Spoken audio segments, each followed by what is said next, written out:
Jake, how's it going, man? What's up, Mark? Thanks for joining me for another week of Reef Therapy. Yeah, let's do one more. Let's keep it going. Yeah, man. So how's your week been? I got some funny stories, but I want to ask you how your week was first.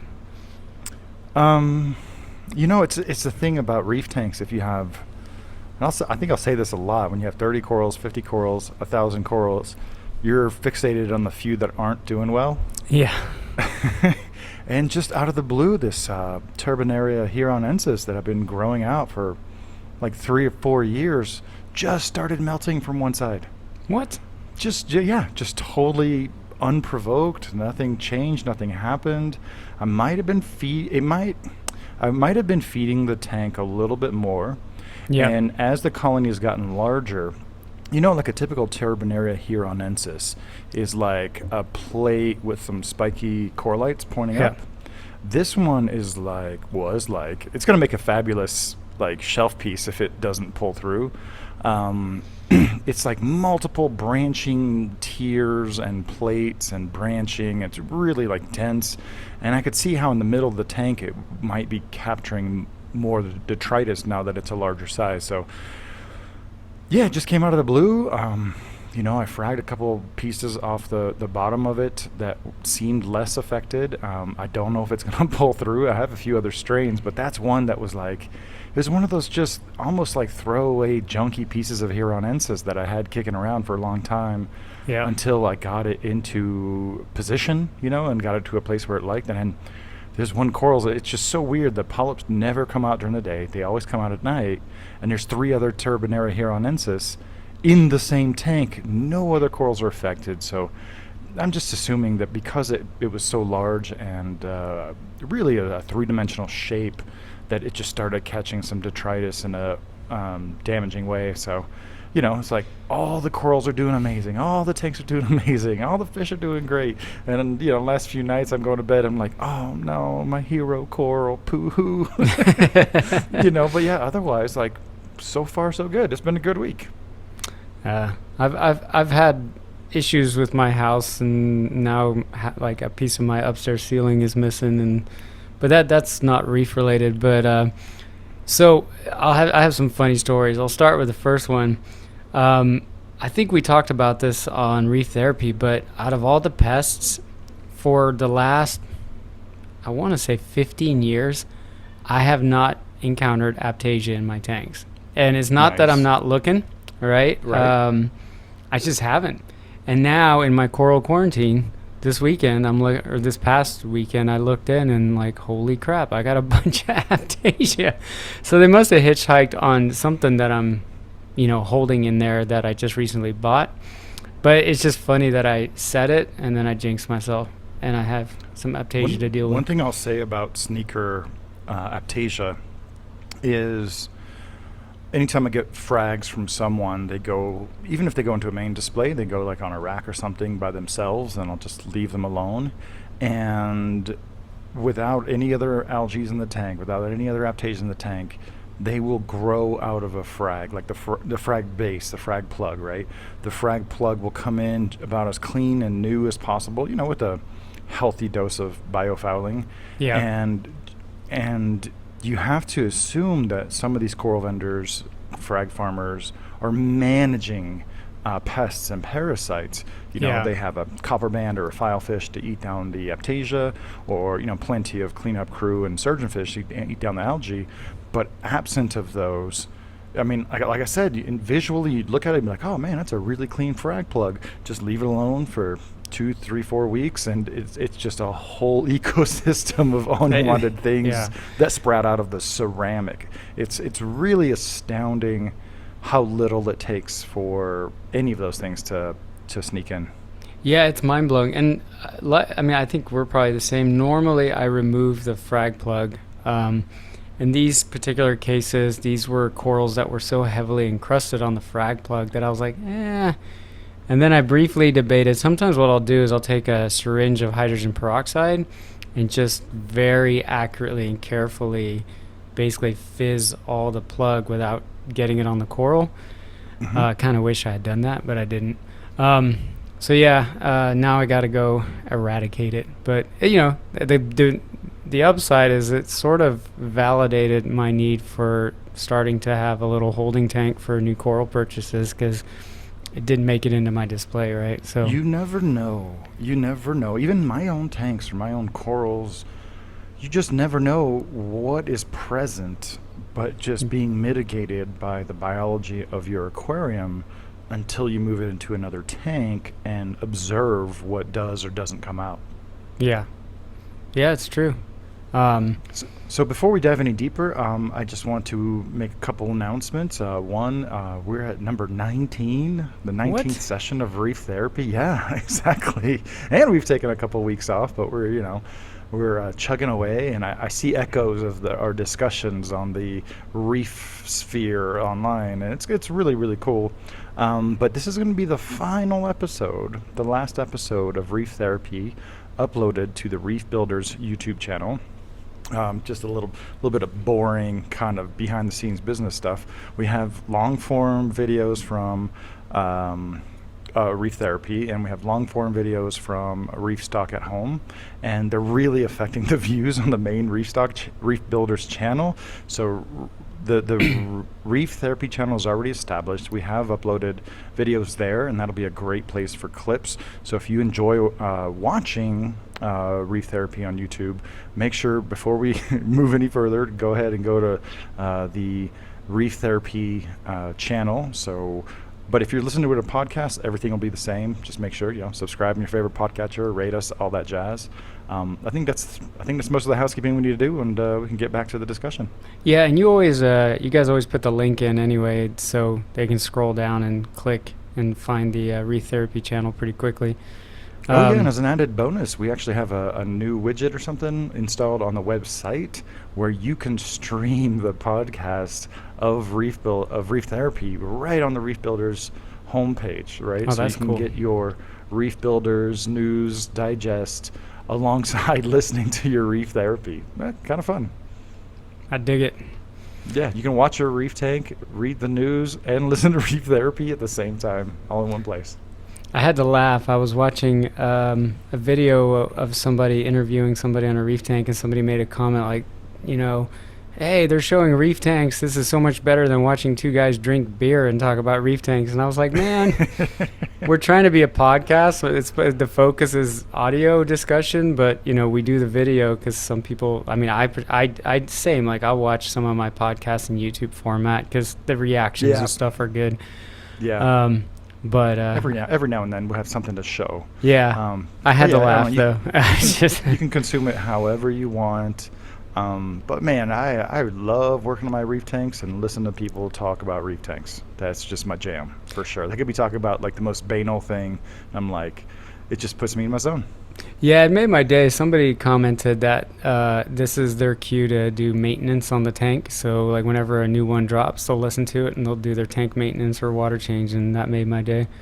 Yeah, I mean, just imagine a couple of years from now, we're going to have, 200 sessions out there, and there's just going to be a generation of reefers who would like, oh, there's an episode of Reef Therapy. Let me pop in my earbuds and go like wipe down my tank, or clean my skimmer, or test my water, or better yet, do a deep dive on cleaning my power heads or eradicating some Aiptasia. There's something so fun about the meta part of it.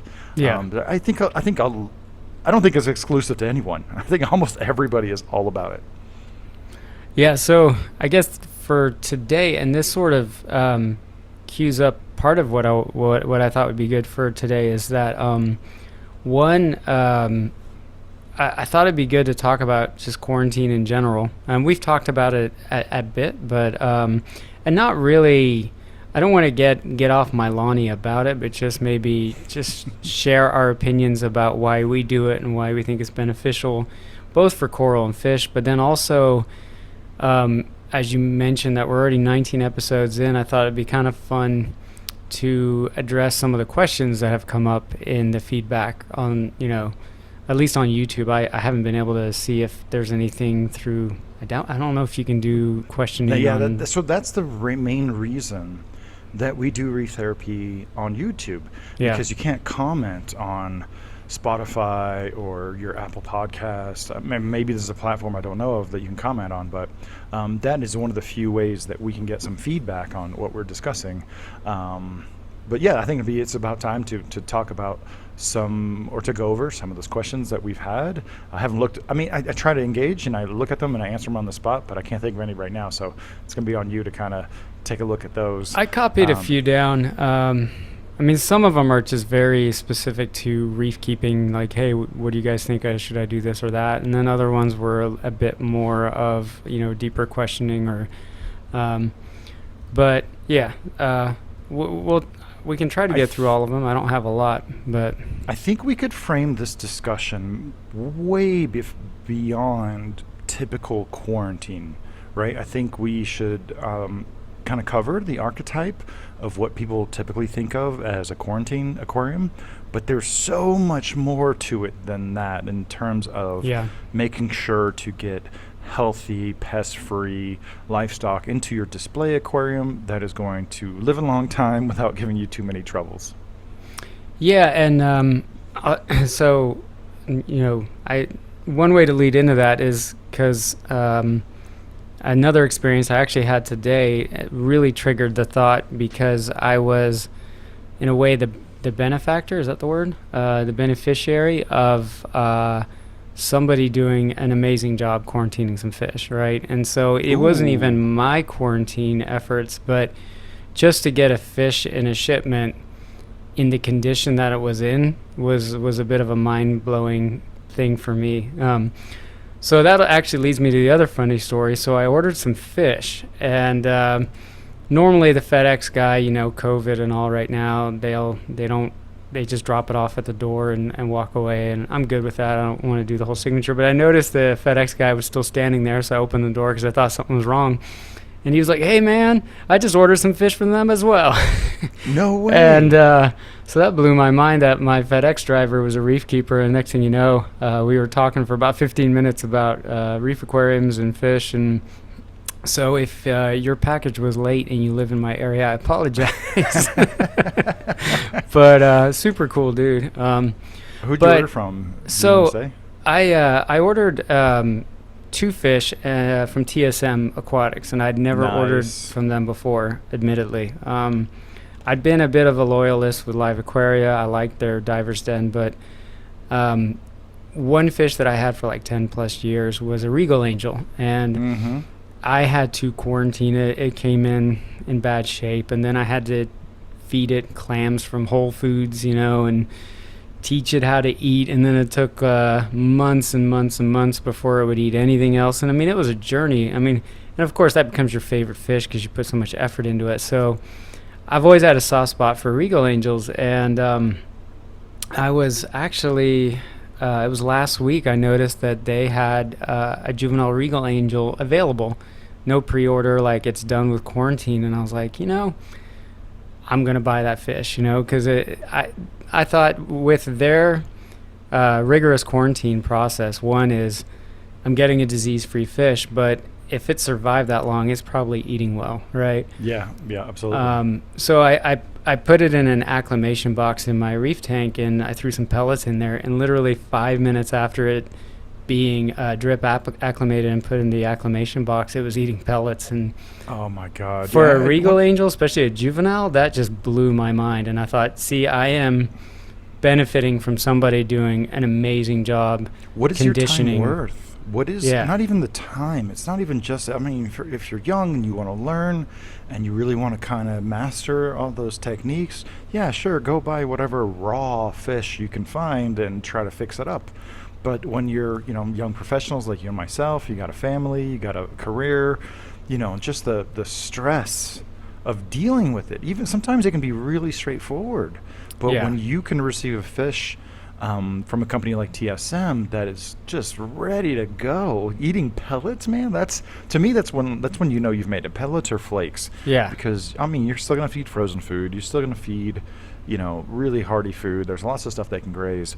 But once they can eat that prepared food that anyone can just pop into the tank, you just know that's going to be an awesome fish. And we did a feature on TSM probably, within about a year, and they are unique as a company because they don't just quarantine their fish. They don't just go through the motions. They actually take some scrapings of the side and maybe a little bit from the gills, pop it under a microscope and make sure that there's no discernible ectoparasites. I mean, obviously, you need a lot more equipment to get down to the bacterial level, but that's, it's like a multi-point inspection on a car, right? Yeah. It's like, hey, we put this thing through quarantine. Now let's verify that fish is pest and parasite free. It actually kind of boggles me that there's a few companies that promote quarantine and they say they quarantine fish, and again, they go through the motions and some things do work, but if you don't have a microscope or dissecting scope or something to verify your protocols and your techniques, you're just guessing. Yeah. You're just guessing. And so that's one of the things about TSM. I really appreciate that.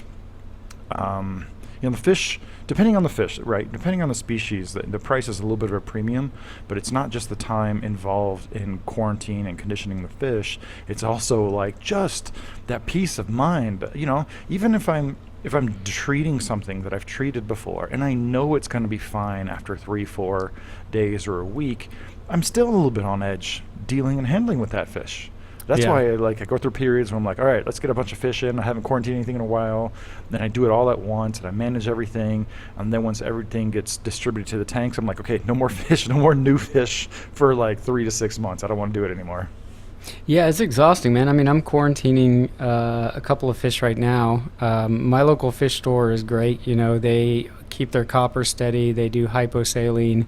So, I mean, the fish, if they've been there a while, are usually in fairly good condition, and they're always happy to show you if they're eating. So that was more, I walked in the store and I was like, I've never kept a copper ban. But like you said, I'm training it to eat better. I'm going through the motions for flukes, right? Doing the Prazzi thing and doing, aggressive water changes because it's a small quarantine tank and I'm feeding pretty heavy. But it's like a job, It's so it's involved, right? Yeah. And sometimes that's like part of the hobby.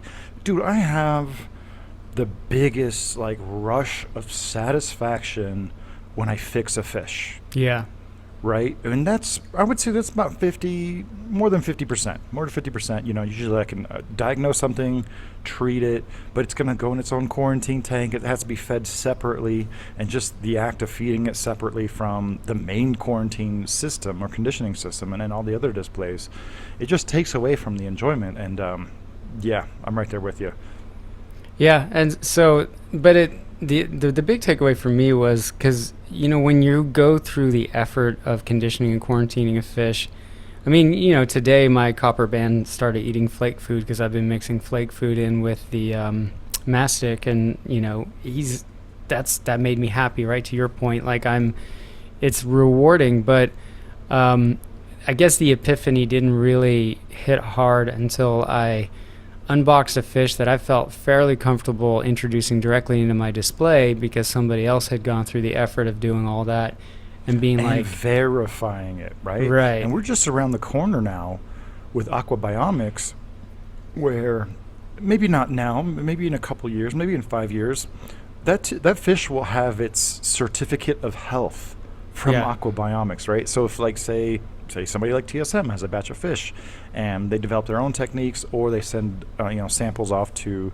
aquabiomics, they could literally give you the rundown of what environmental DNA was found in the water that fish is in.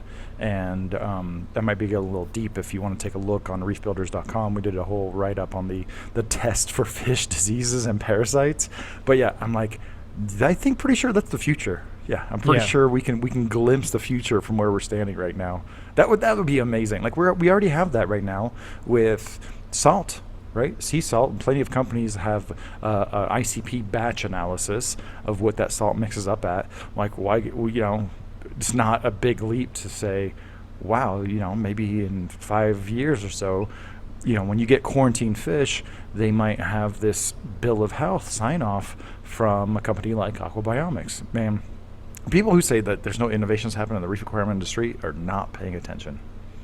Yeah, I mean, I did the aquabiomics when I had the stony coral tissue loss disease or whatever it was, and it blew my mind how much additional information there was. And one thing I've learned from my other job is that usually what happens is part of the discovery is the ability to aggregate a bunch of data, right? And at first you're like, well, what do we do with all this data? But then over time, the patterns start to present themselves, right? And it's fascinating that they can test for the presence of ectoparasites now. Now you're going to start, things that are mysterious. Maybe some of the things that, you've had with your euphyllias and it's just, you could find that eventually they have answers to that of like, hey, look, you've got an explosion in these bacteria, right? And if you push things into the other direction, you might see less of these mysterious things happen. They're no longer mysteries, right? They're demystified at that point. So I'm definitely with you on that being a future. Right now there's a lot of data. Like you go submit your sample and you're going to get a lot of information back, and you're kind of like, well, what do I do with this? But that's not a negative. That just is. That's like the first step, right? And then you start to correlate things. Currently, like, of course, we don't understand any of that stuff. When I got my first aquabiomics test, I straight up called them and be like, what does any of this mean? Yeah. But it was the same thing with ICP testing. Yeah.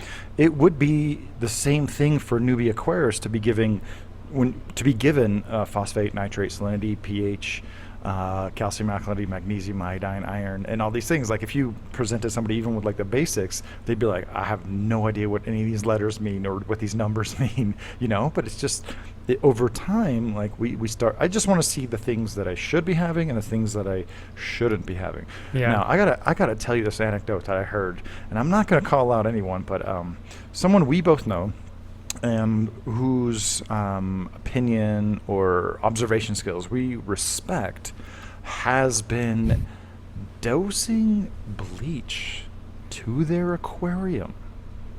I'm assuming it's like, it's just sodium hypochlorite, probably diluted, and then probably added to the tank in such small quantities that it's just like, what do they call that stuff? Holistic medicine, where you dilute and then dilute and then dilute. Microdosing or whatever. I think it's, yeah. And so what he found after, I guess doing some aquabiomics tests or some other tests, is that what his philosophy or his approach to it is just to try to knock back everything, right? So there's a couple of schools of thought on a bacteria. Is like over a long period of time, certain things will take over and you get an imbalance. And it's not necessarily one's bad as one's good, but you might have just a little bit too much of the heterotrophic bacteria that like to feed on stuff like very vulnerable coral tissue versus the autotrophic bacteria who are like processing stuff from the water. And I just thought, like, it kind of blew my mind, but I was on board pretty quickly. Just the idea of like dosing bleach in any form, in any concentration to the aquarium. Anyone listening right now, please don't even think about it. Don't even think about it. Just move on. I'm just saying he was using this approach to knock back all the bacteria at once, and as they, knocking them back kind of reset the baseline for everything, and then they would grow and then they would be knocked back. But I thought that was a very interesting take. I've heard of people doing that with hydrogen peroxide as well. I was just about to say, like, it's not really that far off from dosing hydrogen peroxide to your tank to have some kind of antiseptic effect. Yep. I just had to throw that in there since we're talking about this stuff. Well, and the question is it similar to, I guess, having ozone on your tank or something, right? It's an oxidizer of sorts. So having a big UV, having ozone, yeah. I mean, I don't know if we're going to be the generation that develops this stuff and pushes the envelope on this stuff, but I'm excited. I'm excited to see what the next 10 years are going to bring in terms of understanding and management and describing the bacterial populations in our tanks. Because, man, when you have a lot of corals, you do not like the undetermined, just random coral recession, right? The top of the corals look amazing, or for some reason the bottom, it's not too little light, but for some reason the bottom just recedes ever so slowly. You're like, yeah, I'm pretty sure that's not supposed to happen. Yeah, yeah. That's where I think a lot of the mystery still lies. Right? We still have mysterious coral ailments that I think I'd like to see some progress there over time, and whether that's through analyzing the bacterial load of the tank or even doing tissue scrapings on corals. Right? It was interesting because when I had that stony sudden tissue loss, SCTN bacteria, I Yep. actually sent them some from the coral itself that was dying, and it was interesting because it was in the water column, but it wasn't on the coral. But that could have just been a bad sample or something. So the one thing that's interesting and really remarkable about the Caribbean stony coral tissue loss See, disease, SCTLD, it's tough for you too. Good. doesn't affect acros. Yeah. Like acros die if you have the wrong movie playing in the neighboring city, like just the randomest things. It was affecting everything but the acros. I'm not super sure about the like the thin tissue stuff, like Agaricia in the Caribbean. So we're talking about Caribbean corals, but for sure, like all the Copophilias, Manacenas, Mycetophilias, all the fleshy stuff, and Orbicella, all that stuff was suffering. It is still going on, and now they're documenting it further away from the Caribbean. But for once, it was not killing elkhorn, it was not killing staghorn, and it wasn't killing prolifera. So, that's one of those strange things. It wouldn't have affected your soft corals, and it wouldn't have affected your acros. Quick 30-second side story.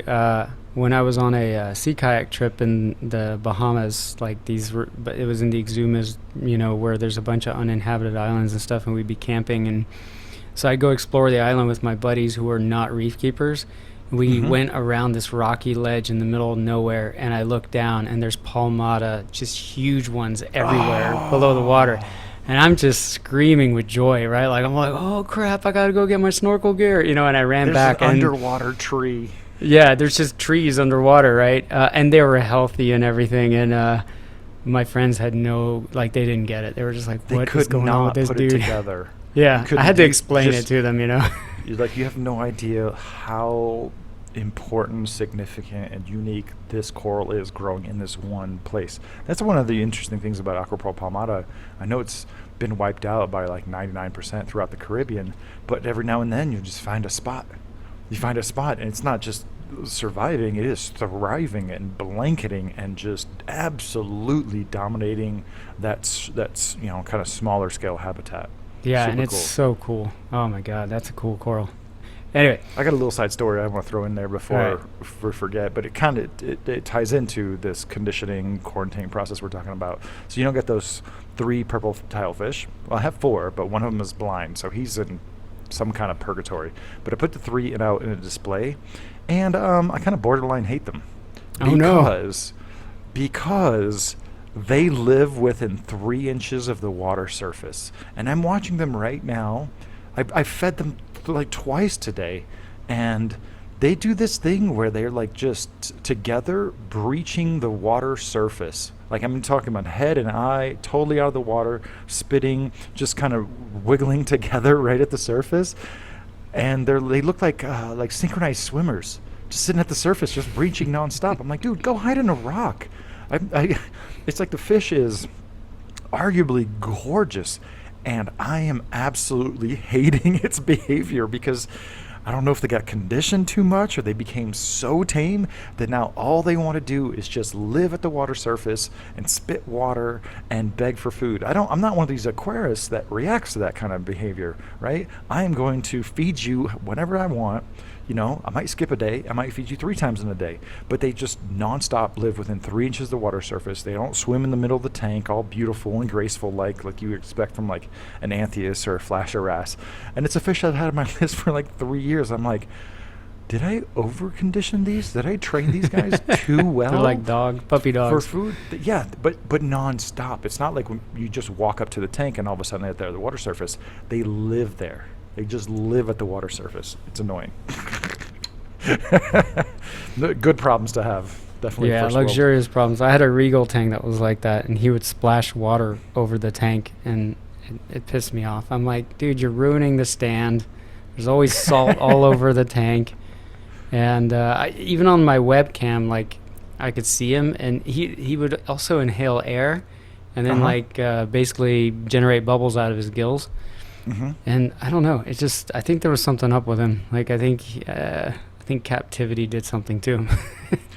If you had, let's just say, 6 different specimens of one particular species, if you put them together, they tend to mimic each other. But if you put them in 6 different tanks, man, they will develop such different personalities, different levels of like feeding behavior, different levels of aggression, even with like the same tank mates and kind of same general environment. I mean, they really do. I wouldn't go so far as to anthropomorphize them as having personalities per se, but they are individuals for sure.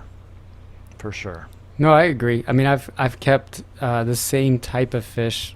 I'm pretty boring. I kind of always go for the same type of fish. And I was actually kind of surprised that after 10 years of having a Regal angelfish, you recently lost one and you went right back to it.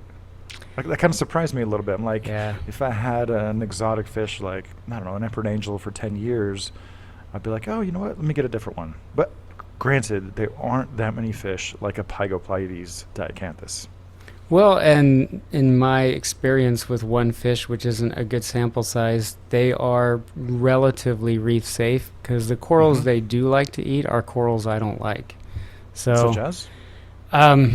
from reading other people's experiences that exactly mimic my own, you can kiss every zoanthid goodbye. Regals will devour the crap out of them. And I don't care about zoanthids, so. I'm not huge on them either. Yeah. I'll send you a couple sun polyps just to see if those make the cut. Because, I mean, you saw my Paleothoa grandis collection, and I've added a few more since you visited.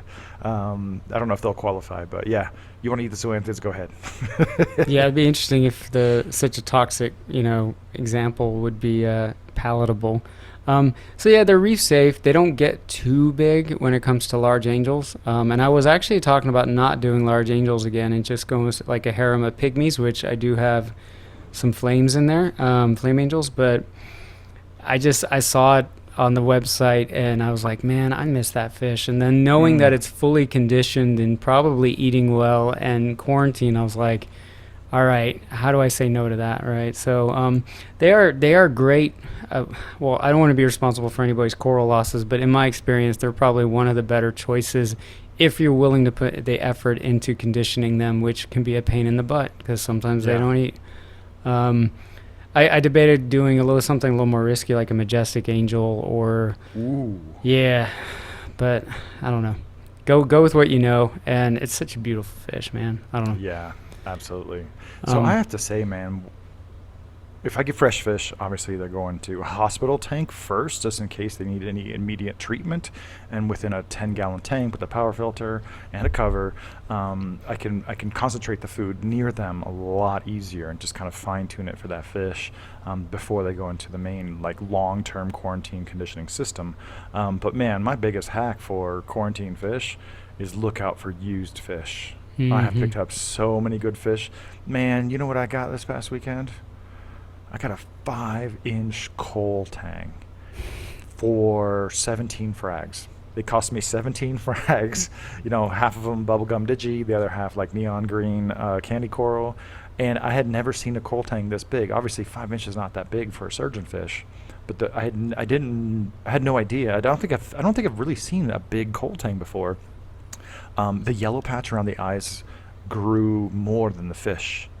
So he's got bright yellow eyes and like a big yellow patches around the eyes. It was really, really startling. I'm really glad I got that fish, especially for some spare frags that were taking up, extra room anyway.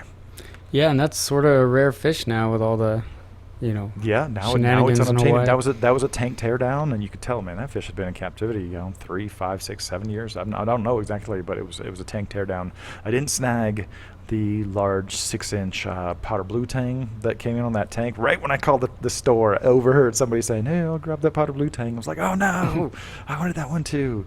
But yeah, looking out for used fish from tank teardowns. That's the thing. There's so many more people keeping aquariums now that you would also expect the number of tanks coming down to follow the trend as well, right? If very few people are keeping reef tanks, then tank teardowns, for whatever reason, are going to be few and far between. But now that more and more and more people keep tanks, now you have even more tanks coming down. Sometimes they're coming down because somebody's moving or career changes or whatever, but there's a lot of amazing livestock there to be had if you really keep an eye out and know which store in your area never says no. Yeah. I haven't had much luck with that. I mean, I've kept an eye on like the local club forum and everything but I mean, I'm also looking for very specific fish because I've only got really one main display tank now, and there's a finite amount of fish I can keep, so I have an idea of what I'm going after. But I would agree with you. Like that's essentially like an uber conditioned fish that's used to captive life. And even if there was some type of parasite load, like usually those fish, I've had this where I've had some ick in the tank from introducing a bunch of snails, and it's like the local residents that have been there a while, like doesn't phase them, but the new guy is like, whoa, what is this? Yeah. And then it takes a few rounds for them to develop some level of resistance to it. But I think a fish that you pick up from another tank, I would still quarantine it. But yeah, you would get that benefit. I would say, so I know this is a point that you want to make, is that I would say that preventing Ichthyophorus irritans from your tank is practically impossible. I don't think it's totally impossible. Like if you really went the distance of isolating everything, keeping fish separate from your inverts and your rock and your cleanup crew and your invertebrates, for a good solid month, you could do it. I have 2 tanks where I have never seen a spot of ick. But to the same point in my larger system, which all have incredible water flow, no sand, very active mechanical filtration between the tanks, not within the tanks. I have seen it pop up before, and it didn't flare up for any reason, and it didn't even really flare up. It was just like very minutely present. But I have a hybrid powder blue, powder brown tang in one of those tanks, and if there was ick active in the system, for sure he would show it. But I think a lot of reefers would agree that when the fish is established and conditioned, they're just not going to fall that easily. They're not going to just fall like a fly and be like, oh my God, what's this ick? But a immunocompromised fish who doesn't have that much weight, who's just exposed to, ick spores, they're going to be in a prime position to really develop a heavy, nasty infection and spread it to everyone. I think that's one of those things that doesn't get really talked about, is how one sick fish or one weak fish is going to be the vector for the, really making it a bad time for the rest of your fish. Well, that and yeah, I mean, I think I agree with you. I think it's technically absolutely possible to have an ick-free tank, but it's a very challenging goal to accomplish. And I think I did the fallow thing twice, right? I had an ick outbreak and I'm not talking recently. I'm talking about in my reef keeping history, right? I've had moments where I went fallow for months and months, and fully eradicated ick, only to bring it back through invertebrates, or corals with frag plugs. And it just took one little tomont fixated on a frag plug or a snail shell, and it was back. And people would argue, well, maybe you never got rid of it. I'm like, no, I went years without ick, right? I had power failures, I had heater failures, and because I would say everything that could have kicked it off. Yeah, and that's the one thing I would say is, if you are going at the ick management route, be ready that a stressful event, right, like a power outage or something, could trigger a bad situation where their immune systems go down, and you might get another flare up. But anyway, the goal of being completely ick free would mean that you would have to quarantine for over a month. Probably, what is it, 40 days, 45 days? Now some people say 70 I thought days. It was 21. I mean, maybe there's some new research, but I always thought it was 21 days for the cycle. Granted, I'm a little rusty on the exact life cycle. I think Hemdahl's saying like 45, but I could be wrong. Like 4 weeks or something. But I mean, can you imagine every coral you get? If you renew your cleanup crew and you bring in like 50 Asteria snails, you're going to keep those in another tank for, let's just say it is 45 days. Or You can't just keep them there, right? You have to take care of them. You have to make sure they're aerated. Maybe not worry about nitrogen cycle, but you got to make sure they eat food. You know, it's not just, I'm going to keep them in this tank over here. You also have to feed them and take care of them. Right, and that gets into the territory where I argue, like, okay, I get it. I get the ick management argument, because that's a big thing to for every hobbyist to do. To get to that level of quarantine is a bit extreme, right? Mm-hmm. But so I agree with you. Like, but the thing that doesn't really scare me is ick doesn't scare me as much as flukes and velvet and. Yep. There's nothing worse than having a single fish wipe out your entire population of fish. And that's happened to me, right, before. And that was when I saw the light about quarantine. I was like, this is ridiculous. And it was a cheap fish, and it took out a lot of really expensive to me fish. Like, not I wasn't keeping conspics and... I don't think there's a single person alive who's learned that lesson the first time. The easy way. Well, no, I mean, you learn the first time, once. Yeah. I mean, I don't think there's a single person who didn't think later on, I can get away with this, right? And for me, it's not even so much about ick. It's the other less treatable things that you mentioned. But I don't think I learned my lesson the first 10 times. It wasn't like Russian roulette or whatever. I saw a fish and I just threw it in the tank. I'm like, oh yeah, this fish came from a tank tear down, or he looks really healthy and robust, or that kind of fish never has ick or introduces ick. Man, I had the closest thing I had to a wipeout was in my freshwater tank. Beautiful rainbow fish display filled with cool rainbows that had grown for years, sourced from interesting places, and I wanted to mix it up a little bit, and I added a big watermelon pleco, L330, big old Panac. He had no signs of nothing, and I'm like, Plecos don't get ick. Well, he brought it in, and one of the things snowballed to another, and I got like 3 rainbows left. I mean, the tank has rebounded since then, not in rainbow fish. Now I'm taking a different direction, but yeah, you don't learn your lesson the first time, almost never. Well, and it gets tricky too, because I mean, I don't really want to get into particulars of how to quarantine. There's a ton of documentation on that, but it's also a slippery slope. I have a good video up there. I have a good video out there about it. So yeah, that's a great point. We're not even talking about how to quarantine. We're not even talking about that, because we're that talking in about itself, the particulars and the atmosphere around quarantining, and that's what we're talking about. Well, because even how to quarantine could cause a debate, right? An argument, and how detailed do you go? I know people that keep their quarantine tanks X number of feet away because of airborne transmission, and I don't go that far, right? I'm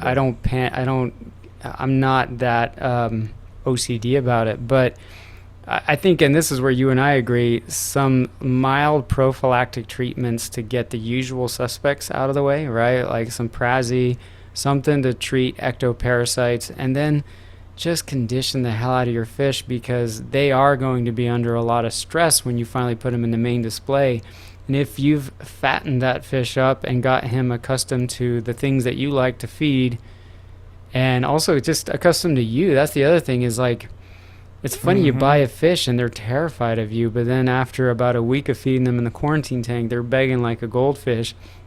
So when you do put them in the main display, I do think they recognize you, right? I do think you walk up to the tank and they're like, oh, food, right? And they like what you eat. And so any little skirmishes that happen or any stress that happens, you've knocked down whatever was potentially afflicting them, if anything. And 2, you've given them kind of a fighting chance before you released them into the prison yard, you know? Yes, absolutely. um, I'll say, my fish, they recognize me. I walk around the studio all the time. I got, I don't know, 50 linear feet of tanks to look at, and they know if I have food in my hand. And the first thing, it's so funny because like the fish are so, I'm here, 8 9 hours a day. I walk around, the fish are fine, they're happy. But like if I walk over to the shelf that has the food, before I even touch a container, every fish is at the feeding station. Every fish gets super excited before I've even pulled a container off the shelf or a bag off the shelf.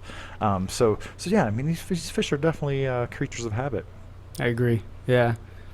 Yeah, and I think the analogy of like, would you just like, oh, I'm gonna, adopt a dog and it has fleas and it has a tapeworm and I'm just gonna feed it really well and I hope for the best. I've heard the counterpoint of like, well, you wouldn't nuke your dog with medicine if he didn't have any symptoms, right? But and that's a fair point. But the problem with that is that some of the things that I'm mostly paranoid about, I can't see. I mean, unless I Right. get into gill That's the scrapes and all kinds of stuff. Yeah. So I think one thing that we could establish as a baseline for quarantine is isolation. Hmm. Isolation and long-term observation.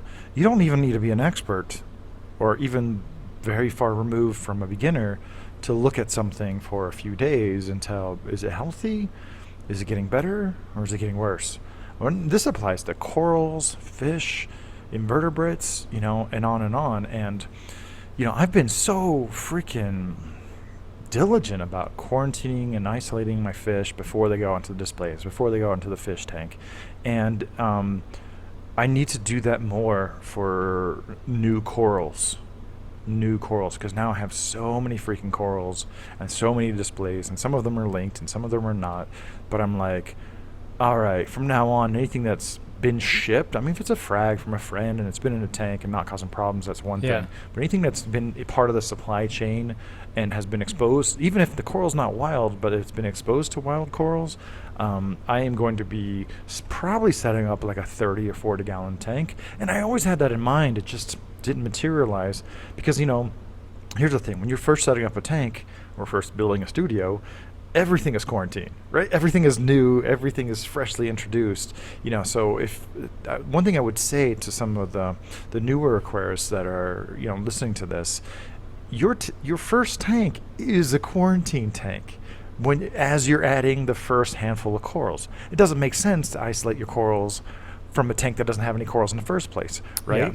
Yeah. And it's the fish we're talking about mostly. But like, yeah, right. When you're starting out, yeah, have fun. Have fun. If you see something luscious and that you want at a fair price, when your tank is newer and you're looking at you only have let's say a couple dozen corals or 10 or 15 corals, you're good. Your tank is already quarantined because it's isolated from everything else.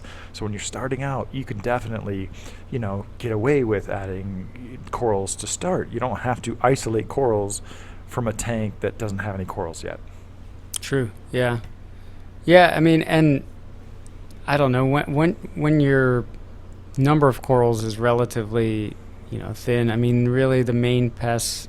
I would say that the most common pests that you encounter when you're new at this thing are things you can live with, right? I mean, dare I say it, Aiptasia are not the end of the world. What are those? I mean, there's 5 things you can do for Aiptasia, right? You can hit them with a chemical. You can add Bergen into a rock. You can add peppermint shrimp. You can add Aiptasia eating filefish, or you can add a copper band. Yeah. Right? There's so many things you can do. That's what I But, should like, do. I should take my copper band and move him to the coral quarantine. Just Dude, let I him did the go same buck thing wild. with my. When we shared anecdotes a little while back about our first copper bands after more than 20 years of reefing, I moved one copper band from the one 4x8 coral flat to the other 4x8 coral flat. Now I'm just like, all right, now I need to catch the copper band from the 4-foot 100-gallon tank, and then put him in the mangrove because he's looking a little skinny. He's not quite eating mastic, so I had to pound the tank with a little bit more mysis. But if I just got him in the other tank, there's some big chunky Aiptasia in there. I'm like, oh yeah, that'll hold him over for like 2 weeks maybe. Yeah. That'll buy me a couple weeks. Yeah, Aiptasia, there's so many things you can do. But when it comes to isolating your livestock and your cleanup crew, invertebrates, corals.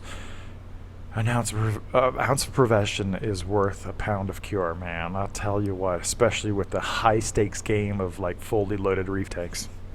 Yep. Yeah. Once your tank gets mature, once you have a lot of fish, a lot of coral, it's worth it. And It's a it, sliding scale.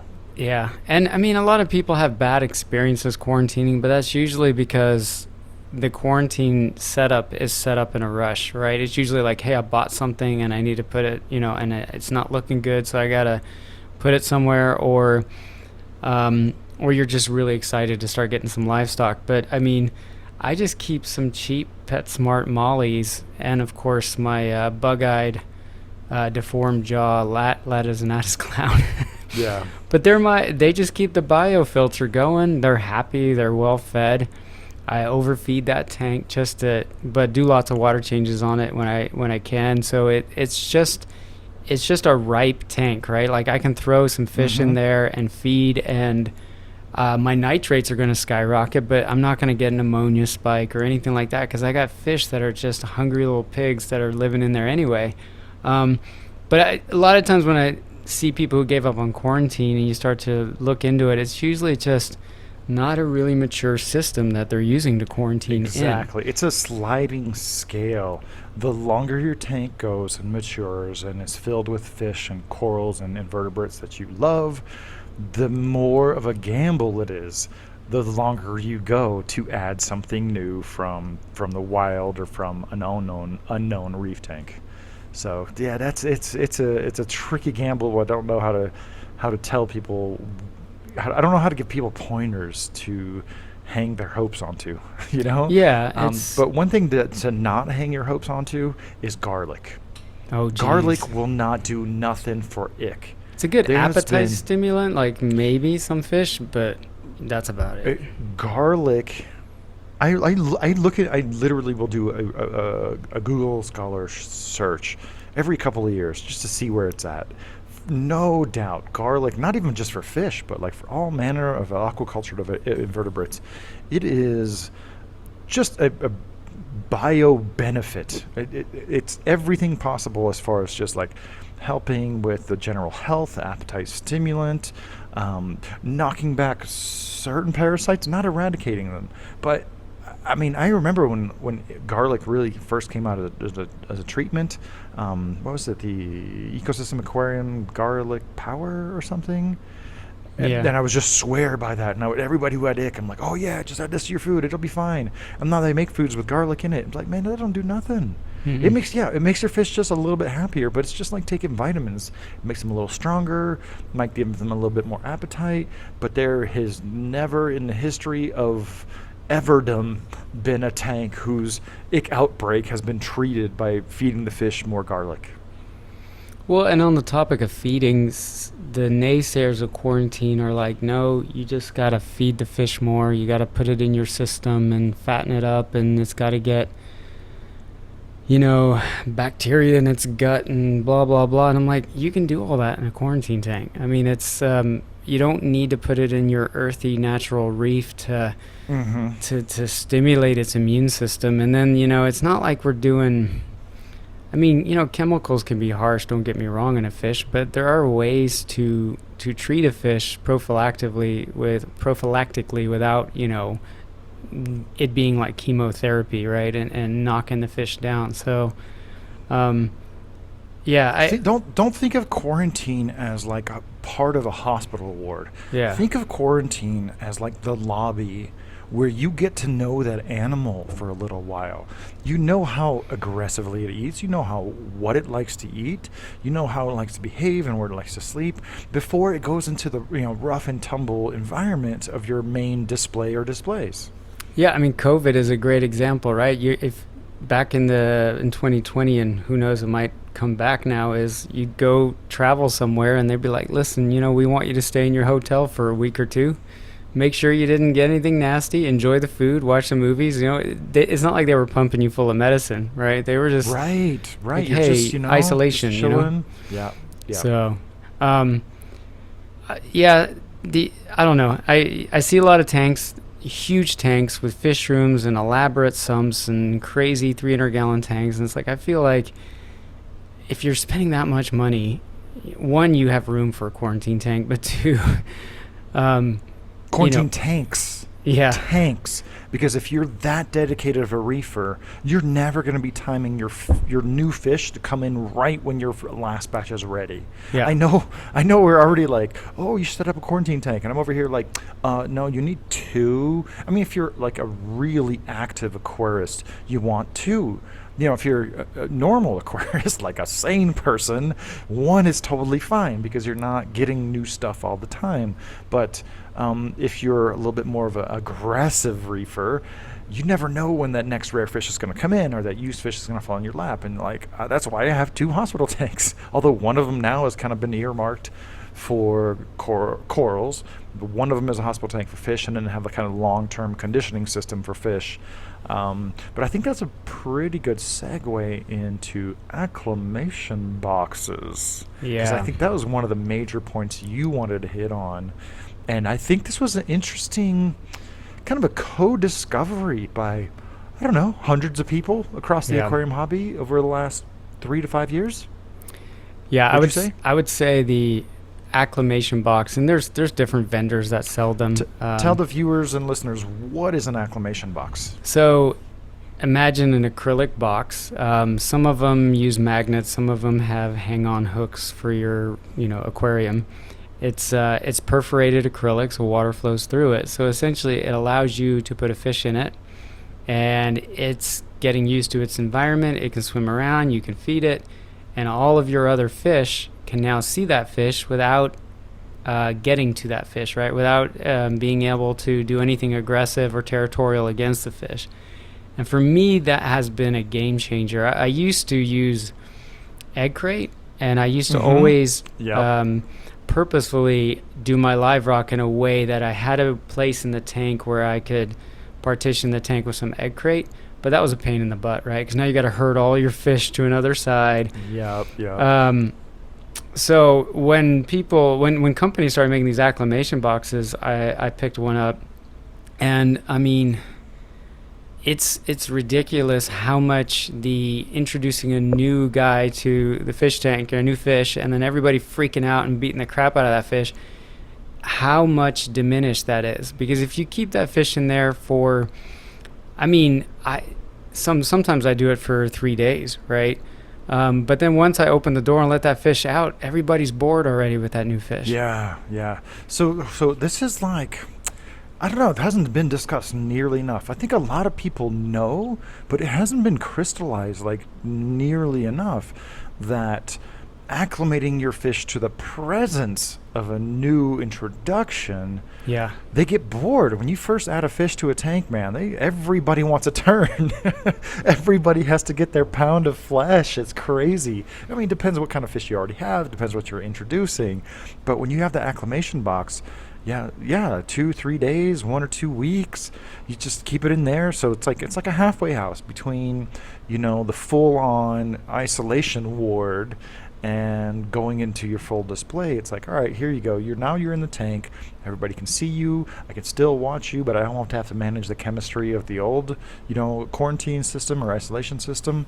And here you go. You can hang out for a little while, and with very few exceptions, that will probably just evaporate 90% of the aggression that's likely to occur. It's hard, again, to put boundaries on it. But yeah, for almost all reef tanks and display fish tanks, just keeping that new introduction and acclimation box, it's a game changer. Usually the fish get bored eventually. They tire. I think that's a better word. They get tired of being territorial. But by the time that happens, the damage is already done, right? So it's more like you're just hoping the fish survives the roughing up, and then the fins can grow back a little better.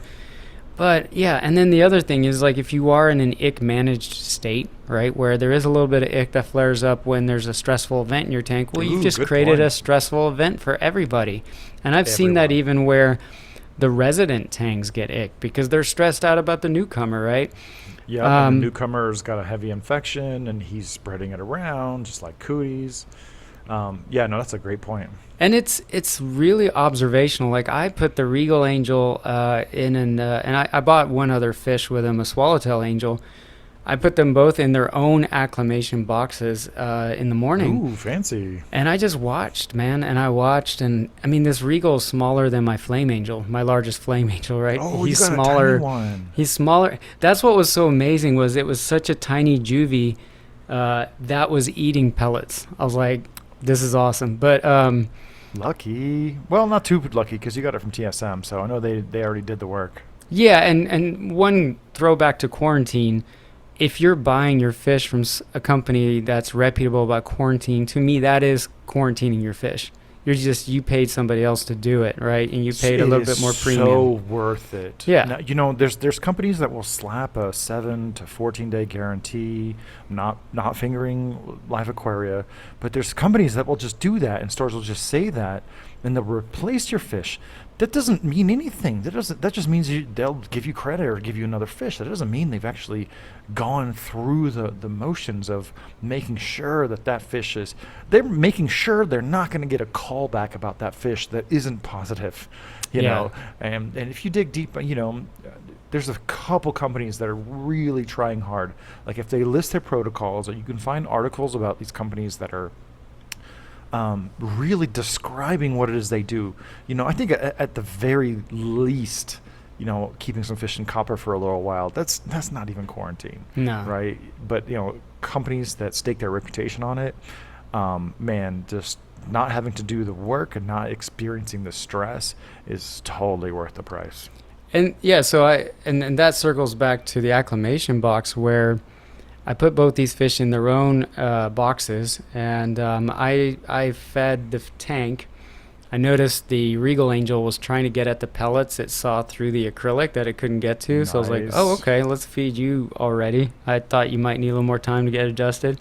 But I watched, and I was expecting some tension, but my Flame Angels, my Tangs, didn't care. Right? They just didn't care. Like they saw the pellets inside the acclimation box and they were like, hey, I'm trying to get to the food. They didn't care there was another fish in there.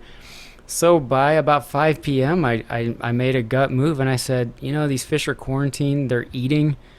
My fish don't care. I'm going to not even go 3 days. I'm going to let them out, and all was well. So I would still advocate a couple of days for them to truly get bored. But it still even gave you the opportunity to see, well, who's going to freak out, right? Because I have seen like a fish get like, oh man. When I introduced my second Flame Angel, the resident Flame Angel, I could tell he was a bit tweaked, right? So I was like, okay, we're going to wait a few days, so. Mm-hmm. But yeah, they're underappreciated. I don't know why more people don't talk about them. You see, like they're coming around. Yeah. And before we get this question, I think the most commonly available one in North American markets is going to be the e-shops. It's a good sizable box. You can put a decent medium-sized fish in there. It's got strong magnets, got some partition. You can also double up as a frag rack, yada yada yada. So yeah, do Google search for that one and you'll find it. And so I don't use acclimation boxes at the studio, not flexing, but you can see every tank from every tank, and the fish in the quarantine system are well lighted and they are in view of everything. And so I've had pretty good luck and actually been astounded when I've been able to add new larger fish to the fish display with like they would just drop in like they've always been in there, no reaction. But that's because they could see them.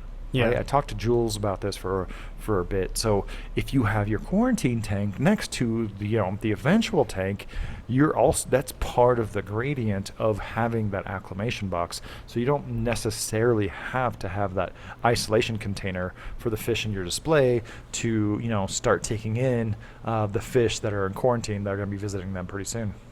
That's a good point. Yeah, I mean my Q tank's down in the basement, far away, right? Yep. So it's a different story, but yeah, it makes all the stupid stuff we did back in the day seem silly, like where you tape a mirror to the tank, or like looking back, it's like, why didn't we just build boxes and keep our fish in it for a few days?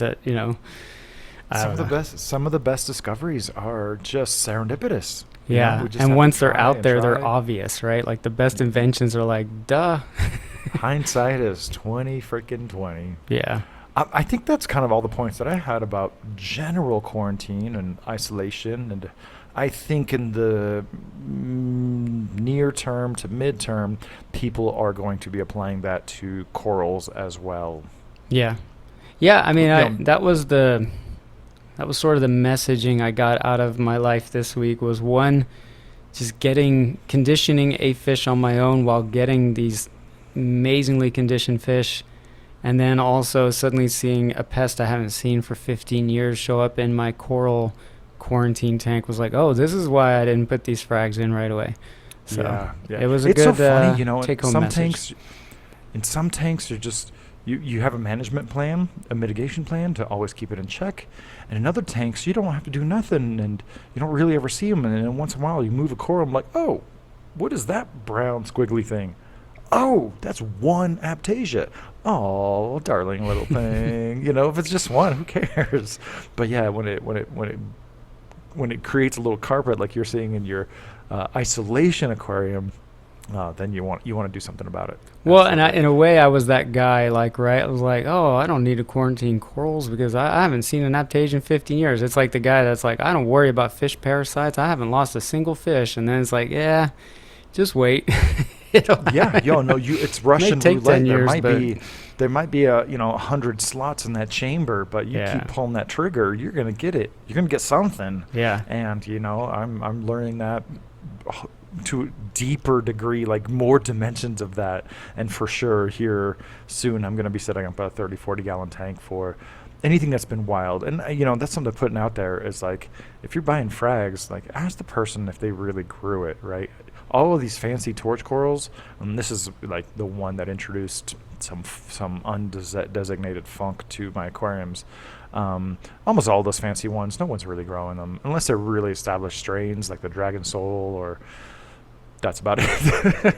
No, but All you the bring holy. up a really great point, right? Is corals that you talked about used fish, like used corals, right? Or just corals from your Established corals. friends' tanks, right? They are probably not, I mean, they may bring pests, right? Your buddy may have acro eating flatworms or whatever, but they're probably not going to bring the thing that just causes your whole coral to melt, right? Or you Mm-hmm. know what I mean? Like your odds are better than, I mean, take we discussed tridacnids, right? I had that squamosa that just self-destructed, and right next to it is a Durasa that's just growing bonkers, right? And it's just one was from ORA, one of them was from who knows where, but it just kind of hit home. Like, if I get frags from you, I'm not worried that okay, maybe I get an Aiptasia from you, but that's not the end of the world, you know. Well, some of the logic I apply to when I find used corals, because there's also used corals, um, is that the coral didn't grow that big if it was like fighting off pests or really like True. harmful things all along the way. If I find an Oregon tort acro this big that I got for a song in a dance, it didn't get that big because it was harboring flatworms and tagastes. I'm still going to put it in one isolation system before it goes into like the main system, and everything takes like a couple steps before it gets into like the really showy displays. Yeah. Shoe fly, shoe fly, shoe fly. But yeah, so yeah, just be mindful that it's just you really want to pay attention to what you're doing. Do you want to get to some Q&As? Sure. Yeah. Some of them are pretty simple and straightforward, and Make sure to give them a shout out and thank them oh, for. I apologize. Yes. I didn't grab the Oh names. no. I was working and on a conference call that was rather boring, so I was like, copy paste. But so All right. Well, in the future, next time we'll- I will grab the names as well. Yeah.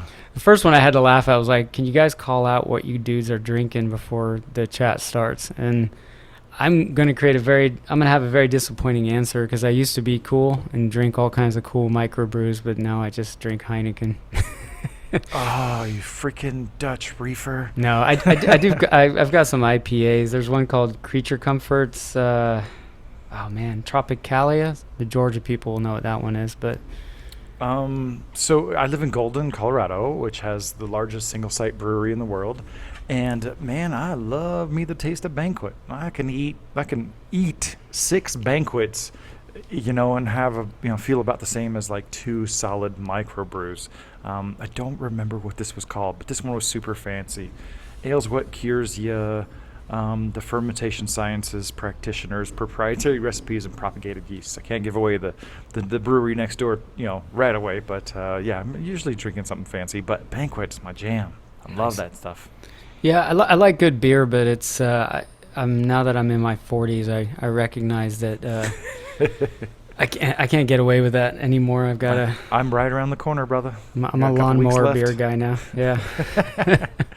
All right. Any actual aquarium questions? Yeah. Well, so one that's come up a few times, and that's on me, is links or videos of my tank. And yeah, you guys see guitars behind me and not much reef keeping. And so that's on me. I got to put a video together of the tank. I do have some pictures on Instagram, but that's not really a tank tour. Like I'll make a video. It'll probably suck, but I'll do my best with my iPhone and, show you what I put together.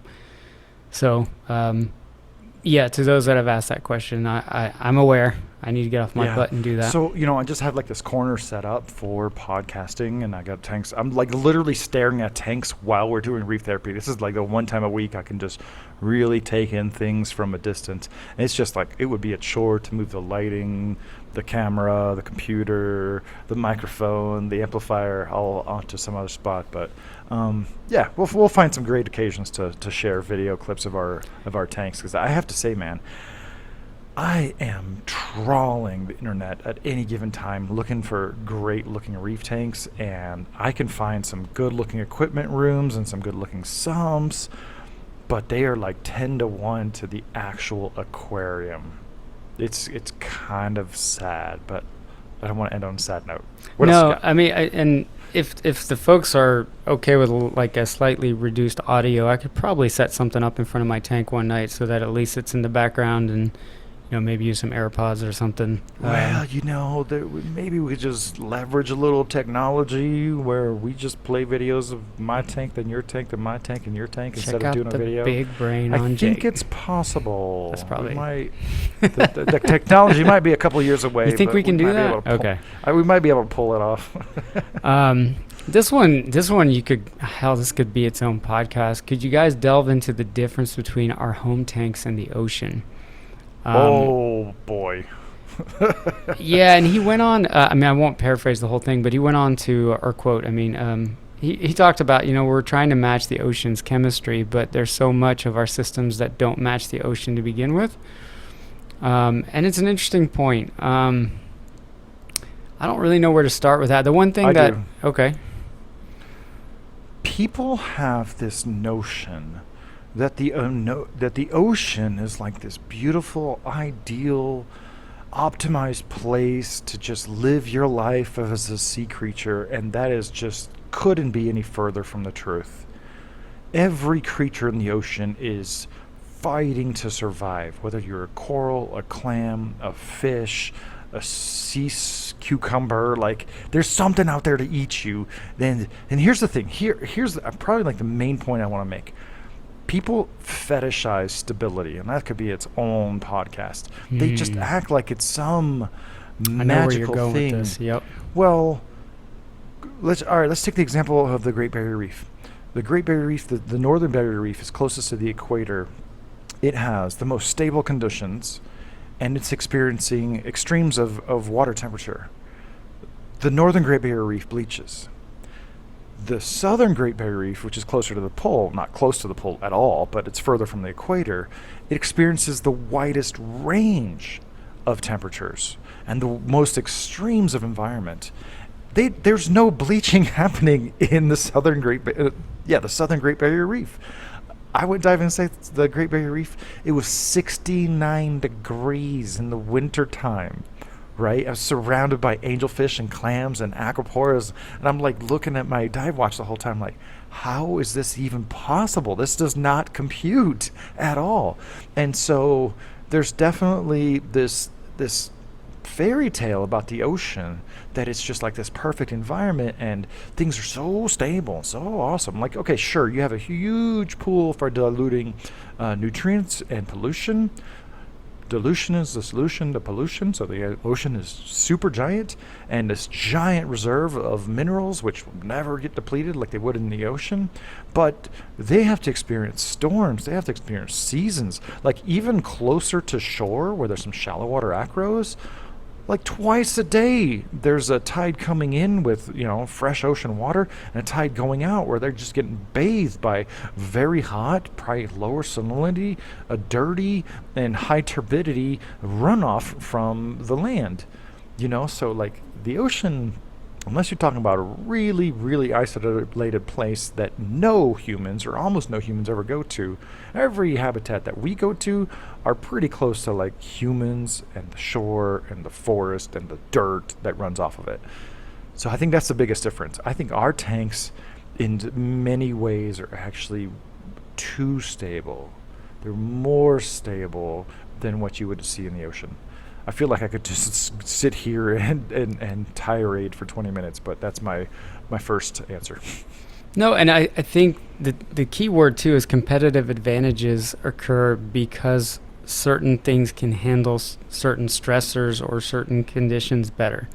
And so when you do go snorkel or scuba dive and you see areas where leather corals dominate, and then you go over here and then all of a sudden you start to see SPS corals, more like acroporas and stuff, dominate. And then you go into some lagoon near, where a bunch of people hang out on the beach, and you'll start to see like some more of the more quick spreading soft corals, right? And so you see like this variety, but it's competitive advantage, right? If you look at a pylon on a pier, you'll see different types of algae and different types of snails, because the higher you go, the organism that can handle more exposure to air, more intertidal change better, has a competitive advantage there against the other guys.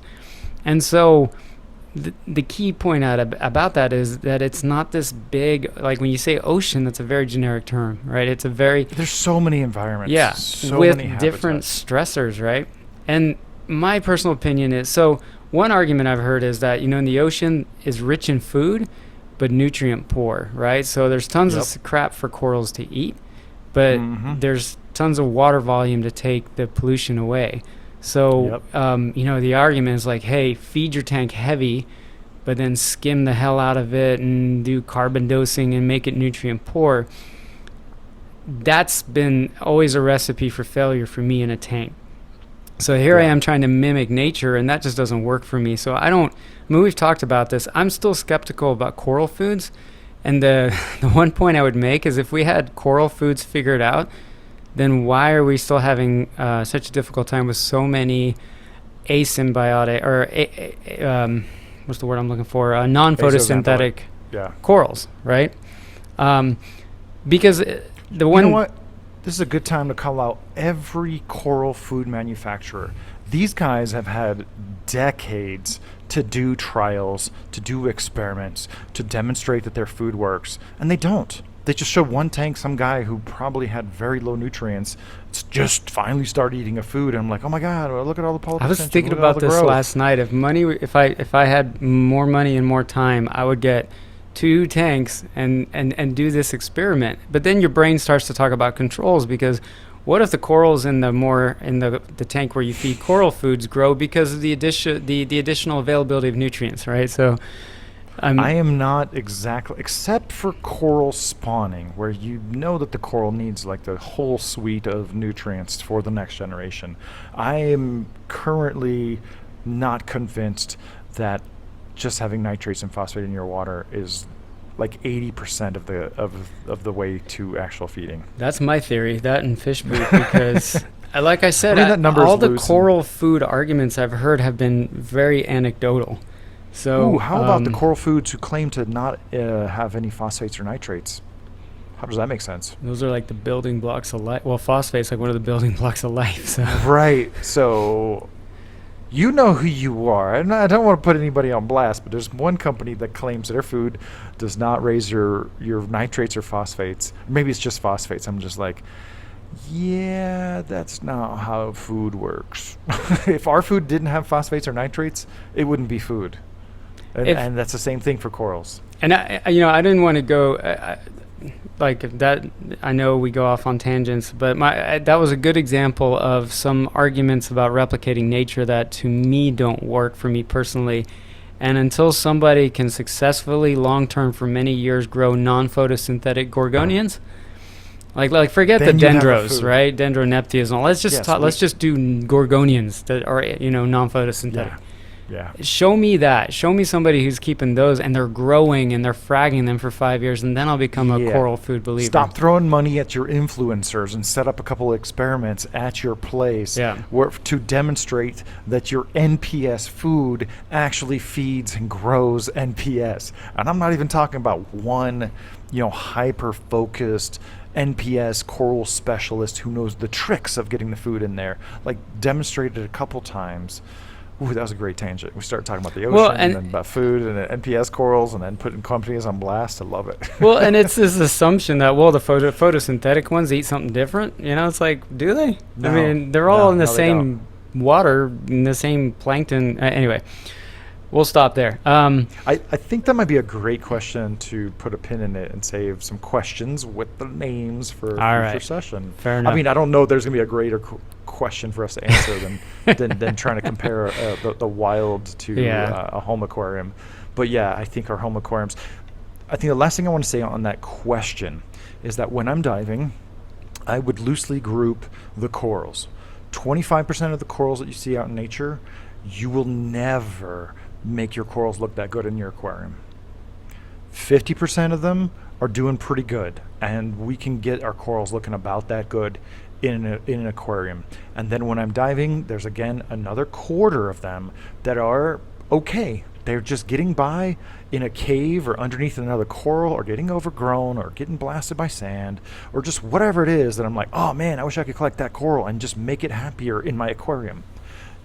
So there's definitely a whole gradient. Some corals, like some of the shallow water acros, I mean, you could spend all the money in the world and energy just to try to grow that one coral. Like the palmata you mentioned, like you would need so much light, so much flow to have one colony of Acropora palmata looking like it does in the wild.